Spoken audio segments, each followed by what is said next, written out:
Democracia es presentado por TEC. En el mundo de la minería, el mundo debe estar primero.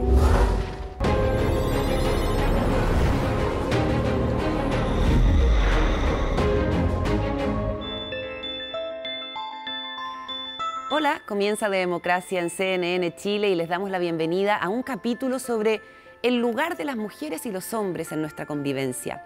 El término democracia paritaria se ha puesto de moda y sus defensores creen que es la única manera de ejercer una ciudadanía efectiva. ¿Pero qué es la democracia paritaria? ¿Se agota el concepto solo en cuotas de representación? El cuidado de los niños y los viejos recae mayoritariamente en las mujeres y conciliar todos los ámbitos de la vida las tensiona diariamente. Este es un problema social, político y económico del que cada vez hablamos más. ¿Por qué la dimensión de los cuidados se ha tomado el debate? El rezago de la mitad de la población del mundo sigue siendo una realidad. Y pensando en el futuro, ¿cómo podemos construir un mundo más equitativo en que nuestros niños y niñas compartan responsabilidades y cuiden en conjunto lo que nos es común? Acompáñennos.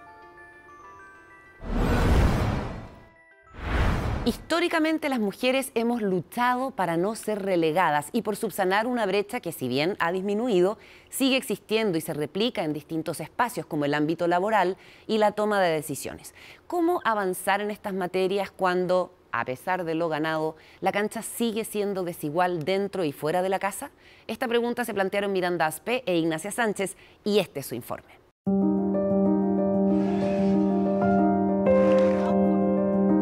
A lo largo de la historia, las mujeres hemos luchado, desde el derecho a voto, el ingreso a la universidad, a trabajar y equiparar la brecha que existe con los hombres.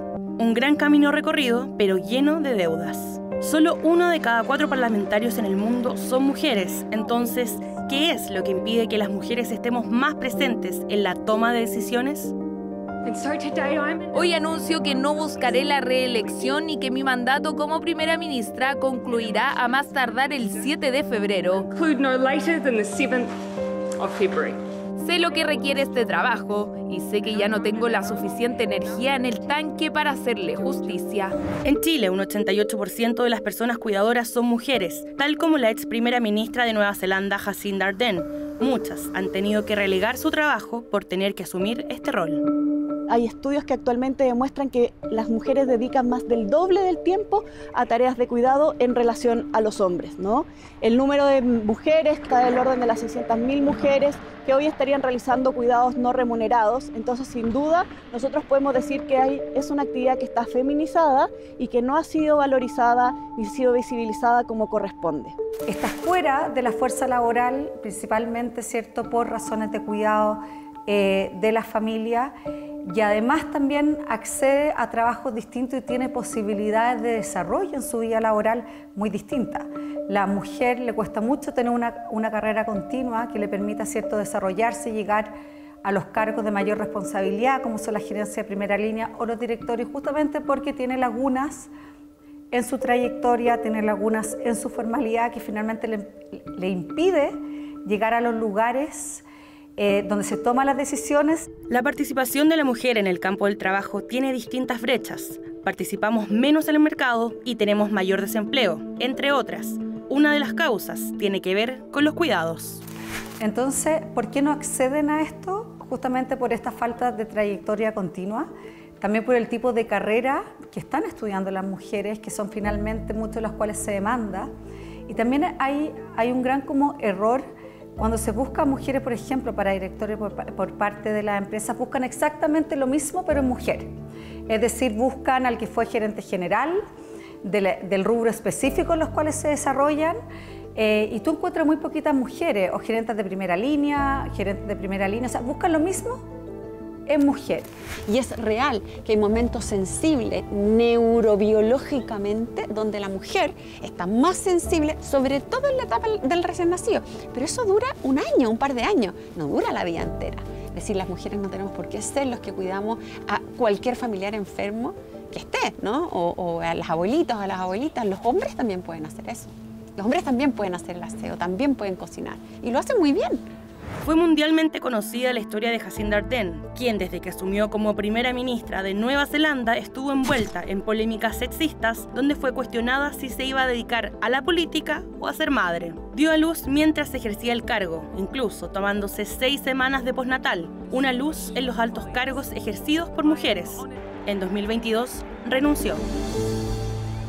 La política pública del postnatal está enfocado 100% en la salud del recién nacido. En Chile, con la extensión del postnatal el año 2011, las madres pueden transferir las últimas 6 semanas a los hombres. Solo el 0,22% de los padres al 2022 usó este permiso postnatal parental en Chile. Es indispensable igualar los derechos paternales a los maternales de nuestro Código del Trabajo. Mientras las madres tienen 8 derechos en el Código del Trabajo, los padres tienen solo 3 y ninguno con apoyo del Estado. La paternidad para el Estado prácticamente no existe. Al comienzo la empresa se asusta, cuando nosotras luchamos por el postnatal la empresa se asustó, dijo ¿cómo me van a sacar a las mujeres del mercado 6 meses, 5 meses y medio? Y la verdad que lo que demostró fue que la empleabilidad de la mujer se cuidaba y que la empresa estaba mucho más tranquila porque la mamá no venía a presentar licencia. ¿Sí? Licencias por reflujo, licencias por alergias alimentarias, sino que se sabía, ¿no? El empleador sabe que la mujer se va a ausentar desde el día 1 al día de los 5.5 meses, que se cumplen los 5.5. Por lo tanto, el empleador puede organizar mucho mejor el desempeño del reemplazante de esa mujer. Islandia es el único país donde madres y padres tienen el mismo derecho entre permisos de maternidad y paternidad, 5 meses intransferibles para cada uno. Por lo tanto, la mujer no queda relegada como uno de tantos factores. Entendiendo que la prioridad es la salud del recién nacido, no es justo que solo las mujeres sean las que se atrasan en sus logros. Pero no hay que decir que los hombres no cuidan porque no quieren cuidar, eso no lo sabemos.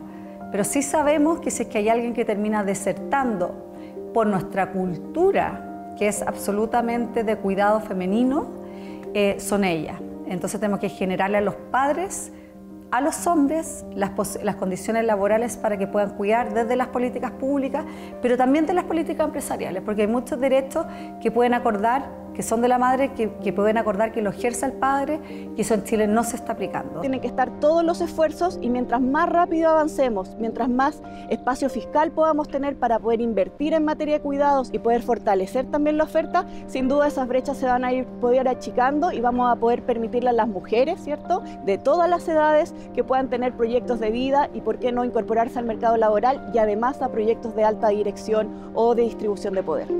La desigualdad de género es endémica. La deuda que existe con las mujeres cuidadoras se puede ver reflejada también en una brecha salarial que, si no se contrarresta la tendencia actual, hasta el 2086 no se cerrará. Fomentar la corresponsabilidad y cuidar la empleabilidad femenina son elementos claves para poder emparejar la cancha y mirarnos unos a otros de igual a igual.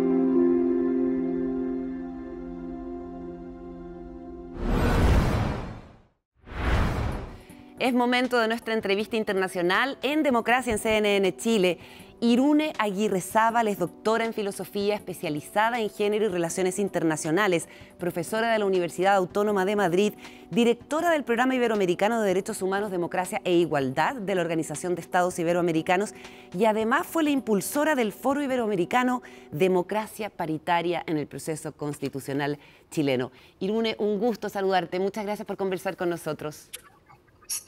Bueno, mucho gusto de conversar contigo, Carolina, y muchísimas gracias por invitarme. Es un honor, de verdad, estar en un programa sobre democracia conducido por una mujer, porque la democracia es cosa de hombres y mujeres. Muchas gracias a ti y a todos vosotros. Excelente. Partamos entonces precisamente por eso. ¿Qué se entiende, Irune, por democracia paritaria y por qué es importante para hacer efectiva la ciudadanía de las mujeres? Bueno, yo creo que no podemos hablar de democracia si no hablamos de una democracia paritaria, de una democracia en la cual hombres y mujeres participemos de manera igualitaria. Podemos decir democracia feminista, democracia igualitaria, democracia paritaria. El concepto, bueno, tiene un momento que se alude normalmente a 1992, un momento en el que las europeas se juntan y deciden basta ya, queremos participar en política, pero en ese momento se estaban refiriendo a participar en política en paridad, La democracia paritaria es un paso más allá y es lo que hemos querido llevar al proceso constitucional de Chile con un grupo experto para realmente hablar de una democracia por, con, para y con hombres y mujeres. Es decir, una democracia igualitaria donde está no solo el principio de libertad para desarrollar el proceso de vida que cada uno y cada una quiera, el poder, también el principio de igualdad real y efectiva, pero también el principio de paridad en todas las dimensiones de la vida, en todas. ¿Qué es la igualdad sustantiva y cómo podemos pasar de este ideal al que aspiramos en las sociedades, especialmente las mujeres, a una cuestión concreta y práctica? Porque es complejo y profundo el cambio cultural. Claro. En realidad hay un consenso sobre la igualdad, aparente consenso, por lo menos en estas sociedades como tú misma en otros programas has descrito, en estas sociedades, digamos, donde hay democracia, ¿no? Occidentales o democracia. Hay un consenso sobre el principio de igualdad entre hombres y mujeres. Un principio que ha sido incluso reconocido en los marcos jurídicos de nuestras constituciones, en las declaraciones, en convenios internacionales. Pero no hay en la praxis, en la cotidianidad de la vida de las mujeres, una situación igualitaria entre hombres y mujeres, desde niños, desde chiquitos. Y esto es lo que tenemos que cambiar. Ese principio de igualdad sustantiva hace referencia no a la igualdad formal, sino a la igualdad real y efectiva que hace posible que cada gesto, cada acto, en todas las dimensiones de nuestra vida, no solo en la pública, en la privada, en todas, podamos realmente tener esas 3 R's de las que nos habla la teórica Nancy Fraser, que es fantástica realmente. La representación paritaria, la redistribución de recursos y oportunidades con condiciones iguales para hombres y mujeres y el reconocimiento cultural. ¿Qué es lo que sucede, Carolina? Que esto no es igualitario todavía, aunque esté reconocido en las leyes, aunque lo reconozcan nuestras constituciones, aunque lo reconozcan incluso los estatutos de muchos partidos políticos. No hay una igualdad real y efectiva en la cotidianidad. Tenemos que hacer justo lo último que mencionaste. Tenemos que llevar todo esto al ámbito cultural, al del reconocimiento cultural. Esa subjetividad de lo que significa ser mujer no están en la cotidianidad. Nos ocupamos de una parte de cosas que son eso que algunas llaman la riqueza invisible, ¿no? Que es eso que no se ve, que es todo lo que es el cuidado, las tareas, ¿no? De cuidar, que ha sido invisible para el mercado y para la economía. Todo eso necesitamos compartirlo, porque la igualdad en el ámbito de lo público que estamos logrando, entrando con la feminización del mercado laboral, donde estamos las mujeres cada vez más, con algunas brechas importantes de las que podemos hablar y que la COVID ha dejado de manifiesto también que las mujeres pierden puestos laborales y no quieren volver. La entrada de las mujeres en el poder político, que cada vez es mayor gracias a las cuotas y leyes de paridad, pero donde no hay una corresponsabilidad es en el ámbito privado, en todas estas tareas. Y esa igualdad en el ámbito público, sin la igualdad en el ámbito privado, limita la primera. Entonces, no tenemos esa igualdad sustantiva a la que aspiramos y que ya está en la Convención de la CEDAW, en la Convención de 1979 para eliminar la discriminación hacia las mujeres. ¿Tú crees que el proceso constitucional, cualquiera que se emprenda en cualquier democracia del mundo, es una buena instancia para introducir conceptos que pueden generar un cambio cultural, introducir el tema de la paridad? Y en ese sentido, ¿cómo has visto el desarrollo de este proceso constitucional, que es el segundo que tenemos y donde ha habido retroceso respecto de esta idea transversal de una democracia paritaria? Creo que la respuesta es el momento. Es el pacto constitucional, ese contrato social que recogemos en este gran acta que es la Constitución de nuestros países, es donde tenemos que recoger esos ideales que son hoy en día, como he dicho al principio, ese consenso aparente sobre la igualdad. Recojámoslo, pero no solamente mediante un reconocimiento de la paridad en la representación política. El proceso constitucional chileno se ha encallado en una discusión sobre la paridad y en la herramienta, ¿qué paridad? ¿El 30, el 40, el 50? ¿Cuál es ese no es el momento. La paridad Espero todavía que el proceso constitucional chileno pueda recoger, por supuesto, la paridad en la representación, como ya recogen muchas leyes de paridad en la región, muchos países vecinos, está Argentina, están muchos países, pero sobre todo tiene que ir más allá en reconocer la democracia paritaria, que es mucho más ambiciosa, que se reconoce en las tareas del cuidado, en una educación igualitaria, en las pensiones, en todas las vertientes, en cómo educamos a niños y niñas en todas las vertientes, en todas las dimensiones de nuestra vida. Entonces, sí, es el momento, es una gran oportunidad y yo no creo que esté perdido, porque hicimos una labor muy importante, el Congreso acogió este foro por la democracia paritaria, entregamos el documento Bases para una constitución chilena fundada en la democracia paritaria, un texto que nos costó sacar porque había que consensuarlo bien entre todo el grupo de expertos y expertas y se lo entregamos a todos los grupos políticos, a todos ellos vinieron y eso tiene un valor importante, lo tienen, hicimos difusión y eso puede quedar instalado más allá incluso del proceso constitucional, pero ojalá por lo menos quede el principio de paridad, por supuesto, y de una democracia con hombres y mujeres a la par, por supuesto. Irune, ¿qué le dirías a los críticos de la paridad, de las cuotas, en realidad, de género en los procesos eleccionarios, que dicen que esto es antidemocrático, sobre todo la paridad de salida, es decir, corregir por género una vez ya electos los representantes y las representantes? ¿Qué argumento usarías para convencerlos de que no es antidemocrático? Bueno, el argumento más importante lo dio un hombre, John Stuart Mill, en 1869. Un liberal. Mira, hay argumentos de justicia y de legitimidad, ¿no? Que son los argumentos que ha utilizado el movimiento feminista.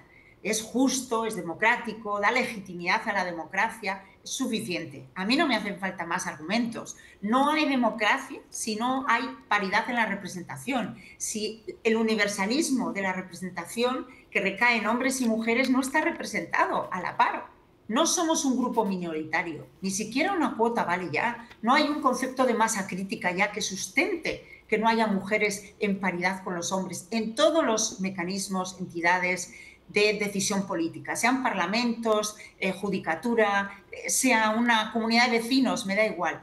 Ese es un argumento, los dos argumentos de justicia y legitimidad son fundamentales. Pero el tercero que utilizó él es el de la eficiencia, el doble de talentos, con esas perspectivas que tienen mujeres y hombres, porque la humanidad está repartida en sexo masculino y femenino, son la única vía para conseguir que las decisiones sean más inteligentes. Está demostrado, y por eso desde el foro de Davos, con el índice del Gender Global Gap y todos los McKinsey y todos los organismos multilaterales defienden hoy, y organismos que no son necesariamente defensores del progresismo, digamos, izquierdista, sino realmente defensores del mercado, son los mayores defensores de que haya mujeres liderando las compañías, liderando decisiones políticas, porque es más inteligente y es mejor para el crecimiento y para la productividad de todas nuestras sociedades y de nuestras empresas.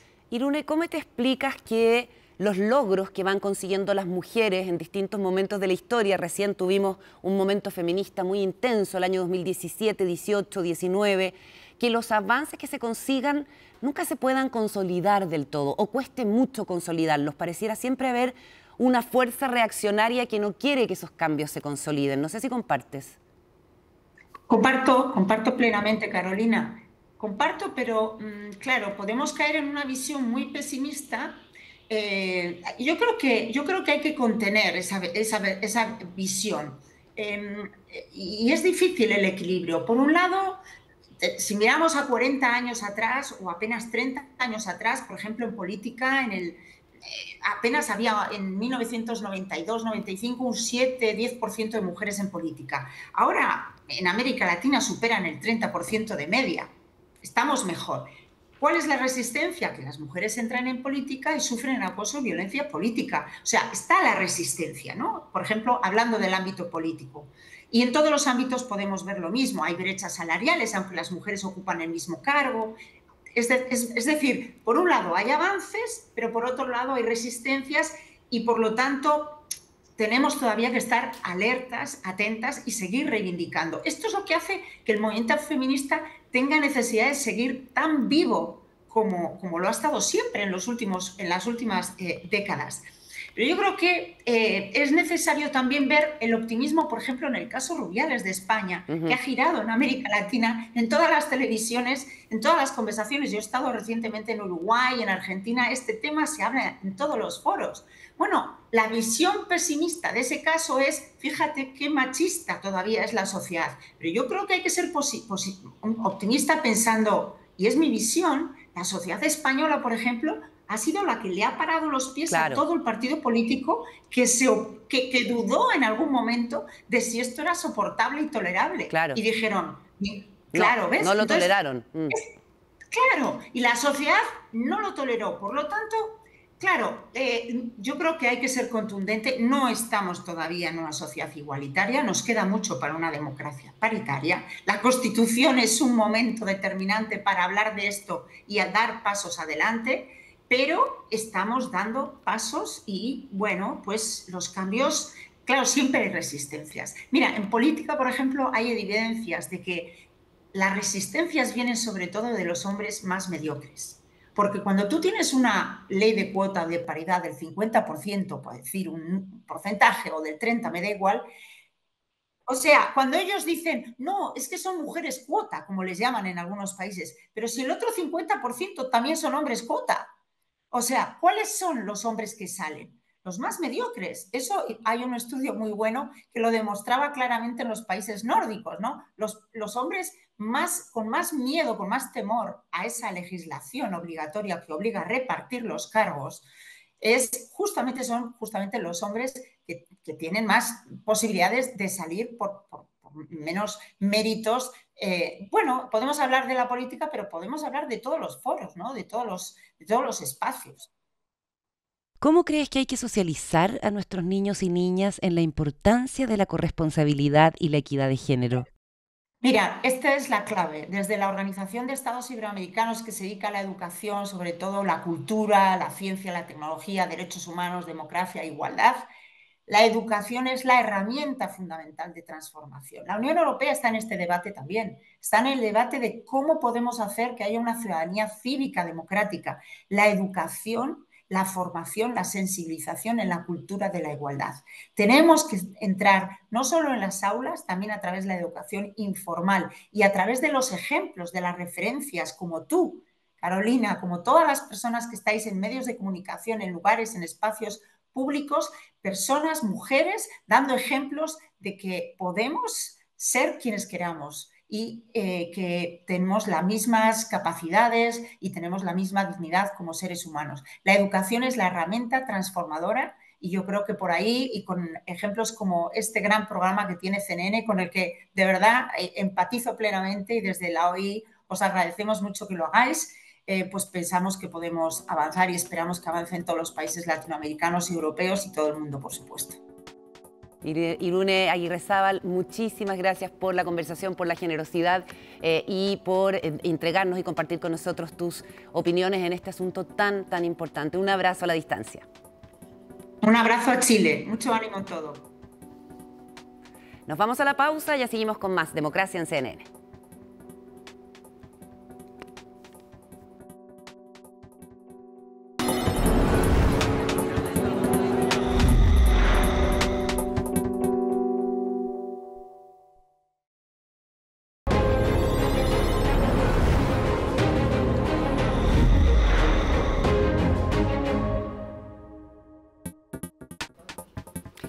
Como cada semana compartimos con ustedes algunos de los hallazgos que aparecen en nuestro estudio sobre percepción de la democracia que realizamos junto a Merlin Research con herramientas de la inteligencia artificial.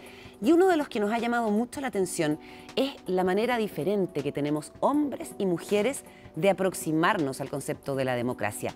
Los hombres la asocian más bien a una cuestión operativa, votar, elegir, y las mujeres tendemos a relacionarlo con una cuestión valórica. Vamos a compartir con ustedes en un gráfico comparado cuáles son las palabras clave o keywords respecto de la democracia de hombres y mujeres. En esta primera lámina de quienes evalúan mal a la democracia, que le ponen nota 1, 2 o 3. Las mujeres dicen conceptos como respeto, nos, sentir, expresión, nosotros, libertad, libertades, quieren, niños, personas, educación, vivimos.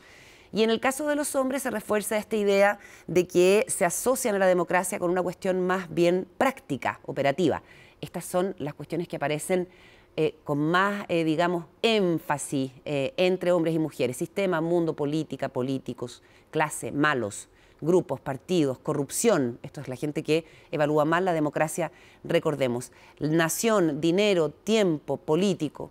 ¿Y qué pasa cuando la pregunta sobre qué nota le pones a la democracia arroja notas positivas? Un 6 y un 7. Estas son las keywords o palabras claves de las personas que evaluaron positivamente la democracia y la diferencia entre hombres y mujeres. Mujeres, conceptos como podemos, igualdad, personas, ciudadanos, siento, vivir.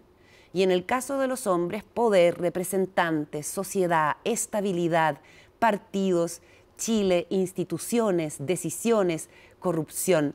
Es muy interesante lo complementarios que pueden ser este mundo de conceptos y de ideas y cómo pueden aportarle riqueza y valor a nuestra democracia, siempre y cuando estén igualmente consideradas estas dos mitades de la población. Cuando una de estas mitades no está suficientemente representada, nuestra democracia está incompleta, está coja.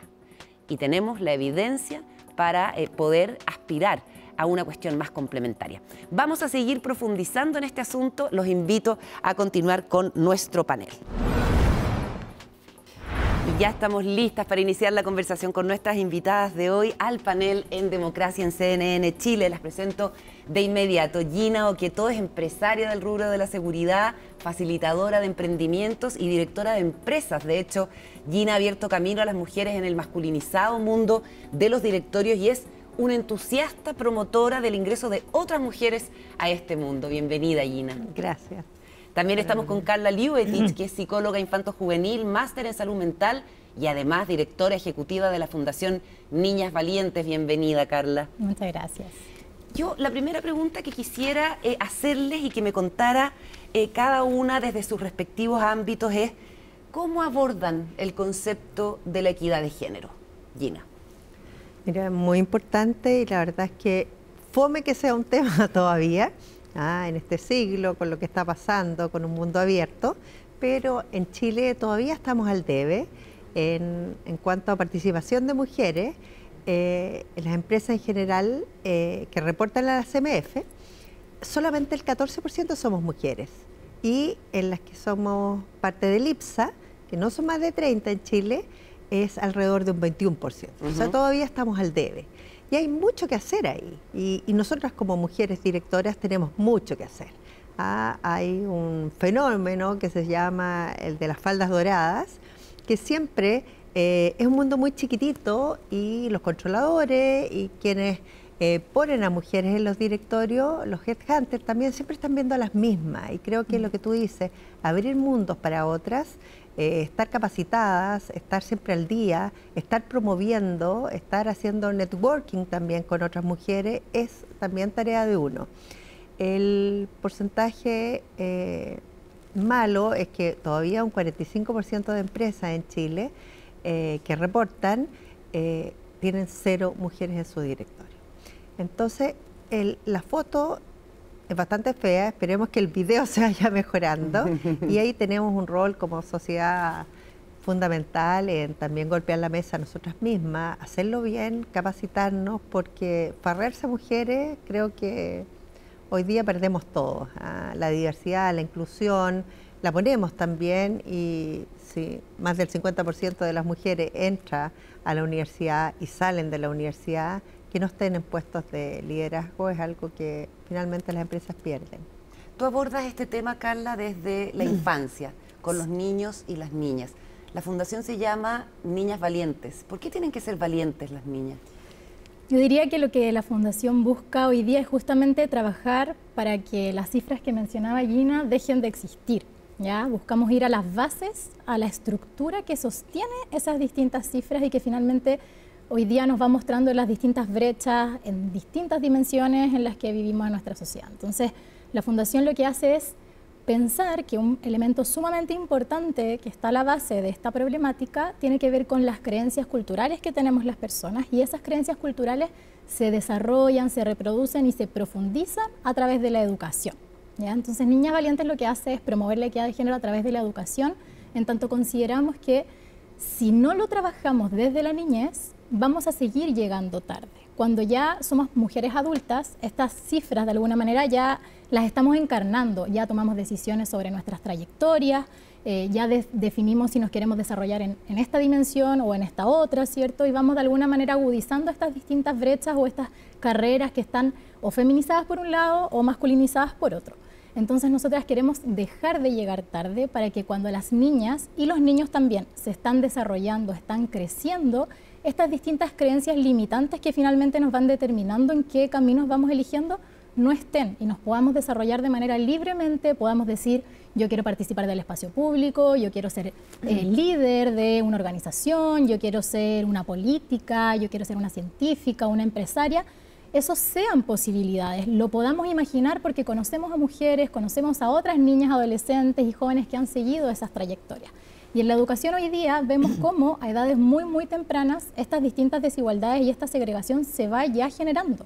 A los 6 años las niñas se perciben como menos inteligentes que sus pares masculinos y van alejándose de determinados ámbitos académicos como las matemáticas, la ciencia, y se van acercando a otros. Entonces, a los 6 años ya estamos generando esa brecha, esa diferencia. Y la educación, en ese sentido, es una herramienta súper poderosa para poder transformar esta realidad desde edades tempranas y con todos los actores de la sociedad. Nosotras nos llamamos Niñas Valientes porque reconocemos que aquí hay una problemática que afecta particularmente a las niñas, a las adolescentes y a las mujeres en general, pero esto es tarea de toda la sociedad y en ese sentido trabajamos con toda la comunidad educativa. Gina, vamos a las cuestiones bien prácticas y después también lo vamos a ver con Carla. ¿Qué te encuentras cuando tú tratas de entusiasmar a mujeres para que hagan el curso que les permite ser directoras de empresa, por ejemplo? Porque eso es lo que yo te he visto en acción, digamos, como, oye, tú eres una profesional que podría estar perfectamente sentada en un directorio. Tal cual. Y yo cuando tú me dijiste eso a mí, yo dije, ¿cómo? ¿Yo en un directorio? ¿Con qué te encuentras? Sí, con susto, con miedo. Las chilenas somos poco atrevidas, así que me encanta lo que hace la Carla desde chica, formarnos, desafiarnos. Somos culposas además, pero estamos muy bien preparadas. Así es que creo que ese temor tiene que irse venciendo. Hoy día también las cifras, poner KPI a las cosas para que realmente hayan estas mediciones, el zoom de género que hace el Ministerio de Hacienda con Chile Mujeres, con el Ministerio de Economía, arroja esta cifra, ya va a salir el 5º estudio, y la verdad es que ahí uno va viendo brechas de acceso, como por ejemplo que un porcentaje gigante de la población, casi la mitad de las mujeres no tienen remuneraciones, que en puestos gerenciales solamente un 21% accede a puestos gerenciales. Entonces, esta carrera se va achicando y se va minimizando para llegar a puestos donde haya algo de joystick y poder, como son los directorios. Entonces, entusiasmar a otras, formarse, hacerlo bien, capacitarse. Yo soy enfermera de la Universidad de Chile, pero bueno, fui noticias ahí en el diario La Segunda como una enfermera que casi que lo único que hacía era poner inyecciones cuando dejé de ponerlas en la universidad. Hace 1000 años. Yo hice, claro, MBA, varios diplomados, claro, varios, cuando digo 9, y siempre me he estado formando y hoy día más que nunca, o sea, todas las mujeres estamos al día y acceso a capacitación lo hay. Y veo tanto talento en Chile que por eso clamo para que todas se entusiasmen y nos vayamos ayudando. Creo que hay un rol importante en las directoras de llamar a más mujeres, de ser solidarias, de abrir caminos también y hacerlo bien. ¿Y los controladores de las empresas donde tú trabajas te piden hacer eso, buscar a más mujeres, o tú lo haces un poco hechos consumados y les dices? Sí, porque el mundo ha sido muy chico en esto. Traemos una historia de empresas más familiares, entonces el mundo era muy pequeño, conocer a más mujeres les costaba, pero creo que hoy día hay voluntad. Como te digo, teniendo números, teniendo métricas, teniendo avance, viendo que las empresas listadas en mundialmente las primeras empresas sí tienen mujeres, no son tema, para qué decir las tecnológicas, en Google, un tiempo había más mujeres que hombres, incluso en temas de tecnología, así es que creo que hoy día hay una apertura a eso, no veo reticencia para nada. Carla, ¿cómo se hace en la práctica para inculcar en los niños y las niñas la conciencia de la necesidad de la equidad de género y la corresponsabilidad? ¿Con qué herramientas pedagógicas se hace? Súper. Yo creo que esta es una tarea de múltiples dimensiones, no se agota en una sola estrategia. Y lo que comentaba Gina respecto a la participación de las mujeres y a cómo también las distintas instituciones van abriéndose y van motivando, van de alguna manera incentivando, es una estrategia que considero fundamental. Pero también necesitamos que esa estrategia se complemente con que exista efectivamente un interés, ¿cierto?, genuino, real y una autoconfianza en nuestras capacidades como mujeres para ocupar esos espacios. Y ahí yo creo que hay una brecha que quizás está un poco más invisibilizada, porque podemos abrir un montón de oportunidades, pero si finalmente cuando somos niñas vamos creciendo, nos vamos socializando con mensajes que de alguna manera nos van diciendo que hay algunos lugares que nosotras podemos ocupar, que otros no, cuando lleguemos a ese momento, cuando tengamos que tomar la decisión de qué trayectoria seguir, probablemente vamos a tener de alguna manera esas limitaciones ya internalizadas. ¿Cómo se hace para que eso no, digamos, se instale? Justamente, no solo en las niñas, en los niños también. En toda la sociedad, ¿cierto?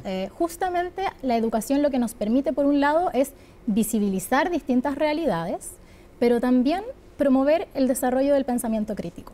¿Ya? Y yo creo que nosotras desde Niñas Valientes lo que hacemos es proponer el pensamiento crítico como una de estas estrategias fundamentales para poder mirar una realidad con una óptica en la que yo logro cuestionar y no asumo que porque siempre ha sido así, tiene que seguir siendo así. Entonces, en la medida en que yo voy reflexionando respecto a que lo que veo a través de la publicidad, lo que veo en, ahora ya no tanto, pero las películas infantiles, lo que yo veo en los juguetes, de alguna manera no tiene por qué ser solo de una forma, sino que yo puedo tomar decisiones libres, pero sobre todo mi entorno me provee esa libertad también, voy internalizando otro tipo de mensajes que me van ampliando las oportunidades de elegir. Si a mí, desde que soy pequeña, solamente me regalaron muñecas, solamente me vistieron de rosado, solamente me dijeron que los cuidados era mi tarea fundamental, es totalmente esperable que yo genuinamente quiera desarrollarme por esa vía. Lo que no quiere decir que eso ocurra con todas las personas. Pero es muy diferente cuando tenemos herramientas distintas, porque eso de alguna manera nos va afectando en qué dimensiones cognitivas, afectivas vamos desarrollando, ¿cierto? O sea, si yo me siento más cómoda en un espacio porque siempre ha sido de esa manera, me va a costar más ocupar otros y probablemente si quiero ocupar otros espacios también me voy a encontrar con un montón de barreras, tanto del entorno como también propias. Hoy día sabemos que a pesar de que las mujeres, por ejemplo, ya muchas veces en varios estudios muestran que entran en mayor medida que hombres a estudios superiores, la continuidad, la profundización de muchos de esos estudios se ve mermada justamente por las tareas de la corresponsabilidad, de la falta de corresponsabilidad y porque justamente no hay condiciones que potencian el desarrollo de esas trayectorias, por un lado. Vemos también cómo de alguna u otra manera a edades muy tempranas las brechas en los resultados académicos también se van presentando. ¿Ya? Las niñas siguen teniendo peores resultados en matemáticas que los niños y ahí no hay ninguna diferencia innata en nuestras capacidades, sino que hay falta de autoconfianza en nuestras propias herramientas y si yo no confío en mis capacidades, eso va a afectar mi resultado. Si ese resultado se ve afectado en mi rendimiento, estamos hablando solamente, hay muchas otras dimensiones, probablemente mi trayectoria educativa se va a ver afectada, por ende también mi trayectoria laboral y después finalmente la vida que voy a vivir. O sea, estamos hablando de eso, no estamos hablando de un número, estamos hablando de cuánto me voy a poder desarrollar libremente en lo que quiero. Vamos a hacer una cosa sí, a la Carla, era a propósito de los trabajos, por ejemplo, las diferencias de remuneraciones, que hoy día todavía en Chile es casi un cuarto, que ganan menos las mujeres, promedio 25,5%, y en el caso de mujeres que tienen niños que menores de 3 años, a igual capacitaciones, mismas carreras, pueden ganar hasta un 32% menos, teniendo niños al cuidado. Entonces, ahí hay que empujar fuerte la ley de sala cuna ya.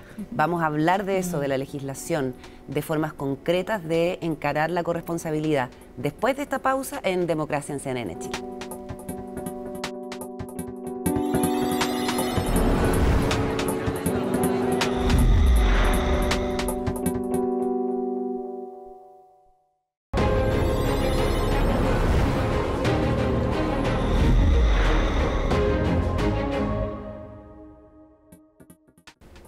Estamos de vuelta en Democracia en CNN conversando con Gina Oquetó, que es directora de empresas, y con Carla Liubetich, que es la directora ejecutiva de la Fundación Niñas Valientes. Hay una ley que va a obligar o promover que en un tiempo determinado y gradualmente las empresas tengan que incorporar mujeres. ¿Cuánto sirve este tipo de medidas en tu experiencia, Gina? Mira, la verdad es que cuando uno empieza con las leyes de cuota, hay detractores y también gente que la promueve, pero cuando uno ve los ejemplos de los países como nórdicos, que hoy día incluso, a propósito de la ley de delitos, mujeres se han restado a estar en los directorios, de verdad que los avances que tuvieron las empresas europeas y también de los países nórdicos fueron tremendos cuando se puso número, porque si no es muy lento el avance. Fundamental también formar mujeres, o sea, y si no hay política clara dentro de la empresa no sirve. O sea, SQM, por ejemplo, tiene una política clara y la idea es tener 30%, tenemos 20% de participación de mujeres con respecto a la minería, eso es un número en total, mucho más, en total. General. Pero tú eres la única mujer en el directorio SQM. Hoy día sí. ¿Y la primera? Sí. ¿Y ahí cómo nacen los plazos? Hay conciencia de eso, hay ganas de, o sea, la verdad es que yo veo una voluntad tremenda, fue casual la ida de una chiquilla china que era parte del otro controlador, pero uno se siente súper acogida, es una empresa bien feminista, porque las mujeres tienen voz y voto adentro y han ido creciendo en la parte ejecutiva, que eso es fundamental. Para llegar a la cúpula no puede partir de la base el salto. Entonces, que haya gerentes mujeres, que no tenemos todavía un CEO mujer, pero hasta el mismo CEO que es muy pro mujeres, los puestos tú ves, o sea, la diversidad es un tema y para eso, bueno, hay una norma en Chile, la 3265, perdón, que orienta justamente a las empresas para promover la participación de mujeres y la diversidad, si todos ganamos al final, porque es perdernos la posibilidad de tener miradas distintas, profesiones distintas, de verdad que es puro porte. Así tú dices la ley empuja entonces. Sí, la ley ayuda. Empuja y necesita. Carla, ¿tú tienes una idea de cuánto sirven como los cambios a nivel de leyes para generar cambios culturales? Yo las considero una condición necesaria. O sea, si no tenemos un marco que regule, que legisle, va siempre a quedar relegado a la voluntad de un grupo, ¿cierto?, que se moviliza. Y de hecho muchas veces, si es que no la mayoría de las legislaciones nacen a partir de que hay un grupo que está empujando, lo vemos en las movilizaciones, ¿cierto?, feministas también, las movilizaciones sociales, que han ido instalando temáticas, que han estado diciendo lo urgente que es y en esa medida surgen propuestas, leyes, bueno, pasan muchos años discutiéndose también, no siempre responden de manera tan oportuna, pero eso garantiza que exista un escenario, que existan condiciones, pero desde esas condiciones a que efectivamente se transforme la cultura, las creencias, también hay un camino que yo creo que tiene que ver con la educación fundamentalmente, o sea, con que esta discusión llegue a las personas, que desde edades tempranas estemos hablando de estas temáticas, que no sea tampoco solamente un abordaje desde el mundo adulto, porque también vivimos en una sociedad súper adultocéntrica en ese sentido y hoy día las niñas, los niños en general en la educación también están hablando de estas temáticas. Entonces, ¿de qué manera el sistema educativo también entrega esos espacios, lo acoge y tiene respuestas? Nosotras hoy día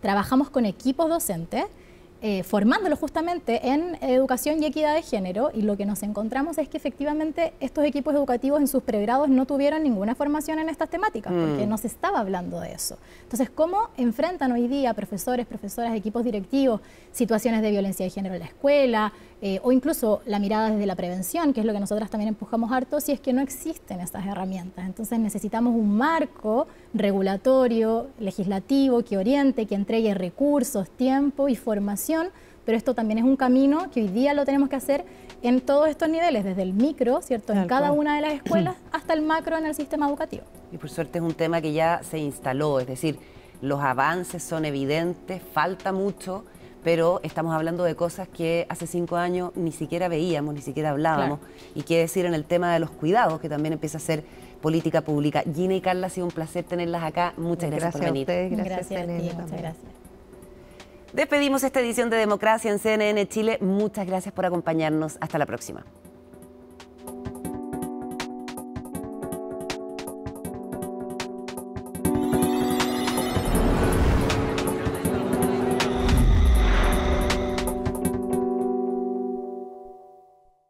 Democracia fue presentado por TEC. En el mundo de la minería, el mundo debe estar primero.